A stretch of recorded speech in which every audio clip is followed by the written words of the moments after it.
Bonjour à tous, mon pseudo est l'antiféministe. Je suis le créateur du blog www.anti-lobbyféministe.com qui au passage connaît un succès croissant, merci à vous. Aujourd'hui, nous allons parler du traitement médiatique de l'affaire dite harcèlement de rue à Bruxelles, qui est passée d'une affaire locale à un buzz mondial. Ça fait longtemps que je voulais parler de ce sujet, mais j'étais occupé à autre chose.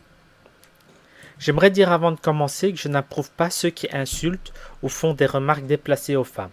Pas du tout. Mais j'y reviendrai dans la prochaine vidéo. Mon analyse de la question aura lieu en deux parties. La première sera consacrée au traitement médiatique de l'affaire. La deuxième sera dédiée aux harcèlements de rue proprement dit. Tout d'abord, j'aimerais parler du traitement de l'information, de son tri et de sa place dans les médias. Car pendant que l'affaire des Pussy Riot ou des harcèlements de rue font le tour de la planète, voyons un peu ce qui se passe autour de nous. Petite question pour commencer.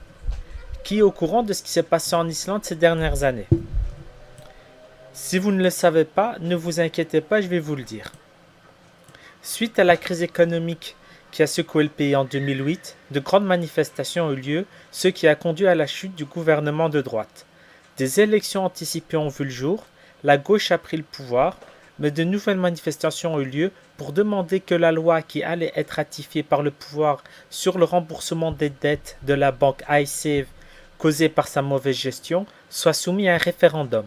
Ce qui a eu lieu et le non l'a emporté à 93%, ou à 93% pour mes amis français. La détention de plusieurs banquiers et cadres supérieurs commence. Vous avez bien entendu, détention. Ils les ont mis en prison. Les autres quittent le pays. Pas très courageux, hein, cela. Dans ce contexte, une assemblée élue pour rédiger une nouvelle constitution, etc., etc. Je vous laisse chercher la suite de l'histoire. Hein. Vous n'êtes pas obligé de me croire. Faites votre propre recherche. Qui a parlé de ça? Est-ce que vous avez entendu parler de cette histoire quelque part?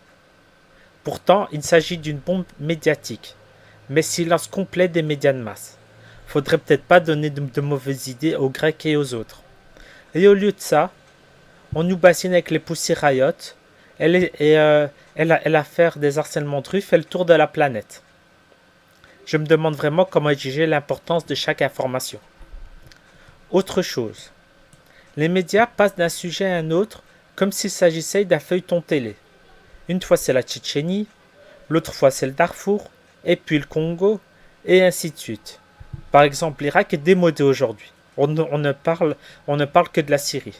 Et pourtant cet été, il y a eu 500 morts en Irak. Et la faim dans le monde, qui s'en soucie? C'est vrai, ça fait chier. Marre de faire tout le temps la même rediffusion. Pourtant, 37 000 personnes meurent de faim chaque jour. Et sur les 7 milliards de personnes sur la planète, presque 1 milliard sont en permanence sous-alimentées. Mais bon, il faut donner des nouvelles fraîches aux gens. Comme s'il s'agissait de sang et que nous étions des vampires. Bref, tout ceci est répugnant.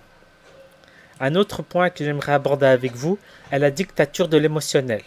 Car il ne faut pas mentir, s'il n'y avait pas eu d'image et surtout l'émotion que suscitent ces images, on n'aurait jamais entendu parler des harcèlements de rue et bien d'autres sujets encore. Car il ne faut pas se leurrer. Les politiciens suivent l'émotion générale suscitée par les médias de masse pour espérer être réélus. Ils rédigent des lois à la va-vite qui, tout le monde le sait, ne sera jamais appliqué. Mais un grand politique est quelqu'un qui a du recul, qui réfléchit calmement et essaie de trouver des solutions aux problèmes de la population. Mais malheureusement, ces politiciens-là se font très rares. Au début de la télévision, c'était les médias qui suivaient les politiques. Aujourd'hui, c'est tout le contraire. Le pouvoir se trouve entre les mains des médias qui, eux, n'ont pas de légitimité démocratique. Pour terminer, une petite remarque. Ce qui était au départ qu'une simple affaire locale, juste bon à passer sur Télé Bruxelles, une chaîne de télé régionale, est passé sur CNN et sur toutes les principales chaînes télé de la planète, sans parler de la presse écrite, des radios et d'Internet. La puissance de la machine médiatique est vraiment effrayante. Voilà, j'espère que vous avez apprécié cette vidéo, et n'oubliez pas, vive les bûcherons!